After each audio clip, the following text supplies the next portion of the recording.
When Firaxis first announced Marvel's Midnight Suns as a sort of pseudo-tactical superhero deck builder, I was pretty skeptical about it. For one, I'm not much of a Marvel guy, the MCU stopped doing anything for me well before Infinity War, and my Marvel reading is just limited enough that I got excited to see one of the runaways, and that's about it, really. Deck builders aren't my thing either. While I love card games, I'm not exactly great at building what one would call functional decks for myself. Even with stuff like Magic the Gathering, I really only care about the mechanics. I like playing cool stuff for my hand, but I'm not interested in building some kind of Turing machine. But the game was directed by Jake Solomon, a key figure in Firaxis XCOM Reboot series, and made by the same team, and I love those games to death, so after a few years I got the itch. I wanted to know what was up, and I finally grabbed a copy and dug in. So, how was it? Mixed feeling! Midnight Suns has some stellar design ideas, but it also shoots itself in the foot and just kind of falls flat for me before it reaches the end. But before I talk about the stuff that I don't like very much, I want to talk about the stuff that I do. The card combat surprised the hell out of me. If you, like me, aren't much of a deck builder yourself, don't worry. The way it works here is that each hero you use will have their own 8-card deck, containing every attack or buff or who's a what's it you want them to use in combat. Pick 3 heroes, shuffle their decks together, and that's your deck. It's compartmentalized enough to be digestible. The cards themselves mostly work like any other deck builder too, so if you're familiar with things like Slay the Spire, which everyone and their dog is at this point, you've got a general idea of the kinds of card mechanics you're going to see early on. The difference in Midnight Suns is how the action economy works. The basic idea is this. You will draw 5 cards to start the turn. Every turn you can play up to 3 cards from your hands. This includes not only your hero's attacks and abilities, but also certain mission objectives that they may need to do, like rescuing a civilian or hacking a terminal. If you play a hero's card, they'll go do the thing. You also have 2 redraws. If you don't want one of the cards that you drew, just go ahead and toss it for something else. And last, you have 1 move. Your characters are going to run around on their own as you play cards and choose targets, but if you ever need to reposition manually to better aim or something, you can do so, but only once per turn. This is going to be the baseline, and everything else on the combat system is going to either help you stretch these resources in interesting ways, or make you sweat about how you should use them. Basic example, like most deck builders, enemies are going to show you what they'll do on their turn. You'll be able to see who they're going to attack. You can't necessarily take out every threat, so who do you prioritize? If something's about to explode and you only have 1 move action, how do you use the rest of your cards to maneuver people to safety? If there's an objective you need to grab, what do you give up to do so? You get the idea. Now let's complicate it a little bit. As you're playing cards, you're going to be building and spending a resource called heroism. Basic attacks and such will give heroism, while more powerful cards that either do heavy damage or give you powerful buffs might spend it. Or you can also spend heroism to use your environment against the enemy, kicking crates into a group of guys, knocking someone into a power box to stun them, or hitting someone with a goddamn light post. Doing any of that can potentially eliminate a threat without costing you one of your limited card plays. It'll be up to you to spend it wisely. Generally, there's going to be new enemies spawning every turn, so Midnight Suns becomes a puzzle. Not only do you need to prioritize targets, you need to cull them to keep things under control. What's the best way to do that? Finally, one last and the biggest complication. All of the weird stuff your heroes and enemies can do stretch that basic action economy to its limits and influence your deck building choices. Your heroes' cards will have their own unique mechanics that can be exploited in various ways. Some heroes have weak attack cards with the quick tag that won't count as one of your 3 plays, but only if you can use them to KO an enemy. You'll either need to use them on fodder to get a threat off the board for free, or time them carefully. Most heroes can draw more cards or copy their own. Spider-Man can make environmental kills essentially free. Use that card at the right time and with good positioning, and you'll be clearing the board with bombast, giving yourself some breathing room to maybe heal a bit and feel like a genius doing it. If there's a big guy, you could pile on attacks to kill them, or maybe you could spend a play, buff up Blade, and set multiple big guys up to bleed out over the next turn. Sure, you'll have to soak some damage this turn, but it might save you some plays on the next. The tools you have get suitably wild, and since this is a fight in an open arena, you'll also have to consider space in a way that many deck builders just don't. Knocking characters into one another is both efficient and deeply satisfying, but when you're fighting a supervillain, they can do the same to you. It shakes up your calculus and makes you pay attention to where your heroes are ending up. Some of the power sets get really wild, too. My favorite is the character Magic, who makes portals, so you could just kick a man into an exploding barrel across the map. It genuinely never got old. I'm not going to go into everything since there's over a dozen characters, and that's just too much, but I was pleasantly surprised by how varied the heroes get, even when they ostensibly fill the same role. Like, Captain America, Captain Marvel, and Wolverine can all taunt enemies to draw aggro off their allies, but they kinda do it in different ways. Captain Marvel can power up and counterattack for big damage. Captain America doesn't counter, but he can build up a lot more block on him and his teammates to just prevent damage entirely throughout the fight. And Wolverine does a bunch of small damage to just about everything, draws all the focus onto himself while healing, and is generally played as a feral ankle-biting nuisance that won't go away, like the short feral Canadian that he is. The enemies also throw wrinkles into your plans in a variety of ways. There's cloaking enemies that can only be hit indirectly, poisons that can spread to nearby allies if your positioning is off. The devs put a lot of thought into how to shake up your strategy. My favorite is actually frenzied enemies. They essentially attack after you play about 2 cards instead of on their own turn. And I love that because it's riffing off of an idea that the team had in one of XCOM 2's smaller DLC packs that really didn't work for me in that game's permadeath, every unit is fragile context. And seeing the idea revisited and actually hitting for me this time was a real delight. The thing that makes all of this work, of course, is the cards. Because your hero's tools are all shuffled together and drawn at random, you're never guaranteed to have exactly the thing that you need.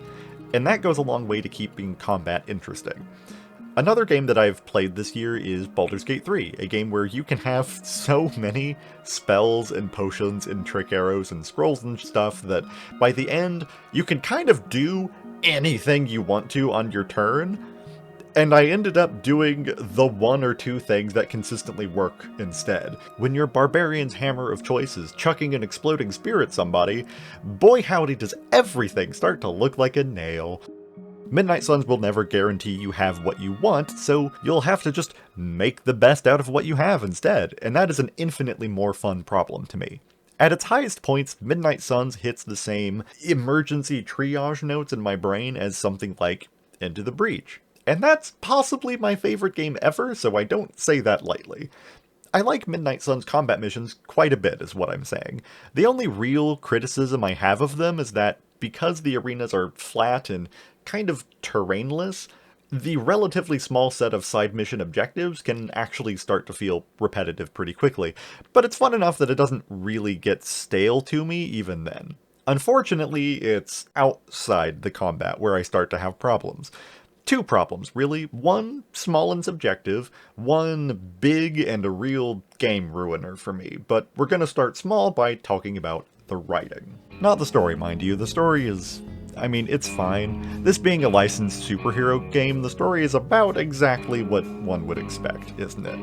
Once you know the premise, demon lady who can corrupt people to her side, trying to summon her Eldritch Lord, your player character is the demon lady's child, and you're gonna fight her with the help of 2 teams of heroes, one of which is new, inexperienced, and doesn't see eye to eye with the other. You can kind of extrapolate the story from there and probably won't be too far off the mark. Things are going to go wrong, plots will twist in ways that you may have guessed hours before, and you're gonna punch your way to saving the day, yada yada yada. The story isn't doing anything especially novel or interesting, but nothing bad either. It's enough to keep you moving along from combat to combat. It's fine. It's fine. It's fine. It's fine. Now, the problem is the way that it's all written. It's the dialogue. There's been a trend in the MCU to lean on a certain brand of irreverent, sometimes genre-aware humor to fill the gaps in scenes that got popularized around the first Avengers movie and spread through other properties even outside the Marvel-Disney setup that some people just don't like. Let's just call it Joss Whedon syndrome. Personally, I can take it or leave it. I was watching videos on Channel Awesome during high school and have done my time in the impotent nerd rage minds. It's not really my thing anymore, but it's fine in moderation as long as it's not stuck in scenes where it really ruins the tone. Moderation being the keyword, though. Midnight Suns, in my opinion, overdoes it. There are scenes where every line is some attempt at a laugh, and vanishingly few of them actually land. Sorry I'm late. Sensors got your energy signature confused with a flock of radioactive pigeons. It's a New York thing. Oh, I don't know. Throwing the magic amulet into the volcano? Smiting the dragon mother? You tell us, kid. You are the chosen one, after all. Hi, Tony. I hate you, Tony. Honestly, my problem is that there is better writing in the game. A lot of the downtime in between missions is chatting up your party, talking about their concerns, their takes on events and story, and generally trying to humanize these otherwise iconic characters. It's not groundbreaking writing or anything, but here, as an example, there's this ongoing bit where Blade is kind of infatuated with Captain Marvel and isn't super comfortable with it, and inadvertently starts a book club with her and Captain America just as an excuse to talk with her, and ends up genuinely enjoying the book club itself. And that is absolutely a joke. It's played for laughs, but it also does something with the characters. It gives you insight into how these characters think and treats them like people instead of just snark machines. There's something very domestic AO3 fanfic about it, and I fully mean that positively. Midnight Suns' writing is a constant battle between people who think that scene in Winter Soldier where Steve has a list of pop culture references to follow up on so he can relate to his coworkers is a really important piece of characterization, and people who think the pinnacle of superhero writing is Deadpool. And those two things don't mesh for me. It's a little tonally off. That's kind of subjective, though. Humor that doesn't work for me may work for someone else, so this is a minor gripe. The big gripe is in the between mission systems. Very few of Midnight Suns' progression systems actually work for me. There's technically a lot going on. Missions drop loot boxes with cards to pick from. Duplicate cards can be used to upgrade that card's attack power or add new effects. You can spar with heroes for stat bonuses, craft consumables, earn passive abilities by befriending heroes. The list goes on and on and on. But outside of upgrading cards and getting new cards and drops, it's all of pretty minor effect, and going into detail would be long and dry. So I think the best way to explain how I feel would be to compare a system in Midnight Suns with a similar one in the studio's previous game. In XCOM 2's War of the Chosen expansion, you can periodically send some of your units on covert actions. Different actions will have different rewards. You can recruit scientists to make researching new technologies go faster, you can get a new soldier, or a special faction bonus. The expansion has these big chosen enemies, essentially persistent boss fights dogging you through the campaign, and you can only take them out for good after doing a series of covert actions over time. Each one will have different requirements too. Some will need units of a certain level, some may have a chance of wounding whoever you send out. They can even lead to an extra mission where you need to fight your way out of an ambush. And different actions take different amounts of time, so you may need to sideline one of your stronger units for several missions to get what you want. Midnight Suns has something called the Hero Op system, where, after finding a little intel loot box on a mission and watching the splashy screen, you can pick between two ops where you send a single hero out, sideline them for exactly one mission, and you get a random card drop that might be good, might be useless, like no risk to your hero or the time they'll be out since you have a dozen equally powerful units sitting on the sidelines, no real weighing one reward versus another. They took a system that worked and ripped out everything that made it an interesting decision to make. It's toothless, and that toothless feeling applies to just about every side system in this game. That sparring for stat buffs that I mentioned, the buff you get is seemingly random each day, and always pretty small, so I just started picking whoever needed experience points the most instead of thinking about it, and that worked out fine, even as I started bumping up the difficulty. Researching technologies? Everything takes a single day to research, there is no power curve to keep your heroes ahead of, you can just pick whatever's at the top of the list. Who cares? Outside of choosing the cards in your deck and making sure they're upgraded, very little here feels meaningful, and it all starts to just feel like busy work. And that's only talking about the systems too, but because you'll be doing this stuff physically spread out around a 3D mansion, you're gonna end the game with hours of just walking around between menus by the end. It's all so tedious, and it doesn't need to be. Like, look at this.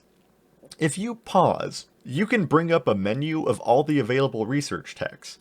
You can't research them from this menu, though. To do that, you need to walk over to the magic anvil. Why? Why? Why can't I just do it in the menu? Why am I still playing this game? Why am I spending my time this way? That is the weird spot I'm left in with Midnight Suns. Sure, the combat's a lot of fun, but all of the connective tissue? The dialogue with my party doesn't click with me, and the systems that are supposed to support the game over dozens of hours feel flat and like wasted time. Do I think there's something to love and learn from in Midnight Suns? Oh yeah, absolutely. Do I think the game is worth a full $60 price tag and a 40+ hour campaign? I really don't think so. If anything, grab it on sale if you're interested, by all means, but after playing it myself, I can't exactly say that I'm disappointed that we won't be seeing another one anytime soon, and I hope that whenever this team puts out their next title, it learns the right lessons from Midnight Suns and not the wrong ones. Anyway, thanks for watching. Fuck capitalism. Go home. Peace.